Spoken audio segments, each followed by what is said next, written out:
আজ যদি তোমরা এক প্লেট বিরিয়ানি খেতে পারো তোমাদেরকে আমি দিতে চলেছি 1000 টাকা। সবার প্রথমে চলে গেলাম একটা র্যান্ডম ভাইয়ের কাছে। আচ্ছা দাদা, তোমার জন্য একটা ডেয়ার আছে, তুমি যদি 3 মিনিটের মধ্যে এক প্লেট বিরিয়ানি শেষ করতে পারো তো তোমাকে 1000 টাকা দেওয়া হবে। তুমি কি রাজি? দেওয়া হবে 3 মিনিটের মধ্যে? হ্যাঁ, ওকে, রাজি। ভাইটা রাজি হতেই চলে গেলাম একটা ভালো রেস্টুরেন্টে। তোমার টাইম স্টার্ট হচ্ছে এখনই। ওকে। ভাইটা ফার্স্টেই থার্ড গিয়ারে খাওয়া আরম্ভ করলো, দেখি লাস্ট পর্যন্ত কি হয়, আপনারা দেখতে থাকুন। কোল্ড ড্রিঙ্ক পাওয়া যাবে এর মধ্যে? কোল্ড ড্রিঙ্ক কেন, তুমি রেডবুল নাও। ভাইটা প্রথমে কোল্ড ড্রিঙ্ক চাইলো, আমি রেডবুল দিয়ে দিলাম যাতে ড্রেয়ারটা ভালোভাবে ফিনিশ করতে পারে। ভাইটা খাবারটা শেষ করার জন্য এতটা স্পিডে খাচ্ছিল আর এত জল খাচ্ছিল, আমি ভাবতে পারছিলাম না ও খাবারটা ফিনিশ করতে পারবে বলে। ফাইনালি ও ফিনিশ করে নিল খাবারটা।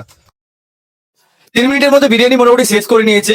আমার কথা মতো আমি একে 1000 টাকা হাতে তুলে দিচ্ছি। এই ধরনের চ্যালেঞ্জ ভিডিও দেখতে হলে চ্যানেলটাকে ফলো করো, সাবস্ক্রাইব করো। দেখা হচ্ছে নেক্সট ভিডিওতে।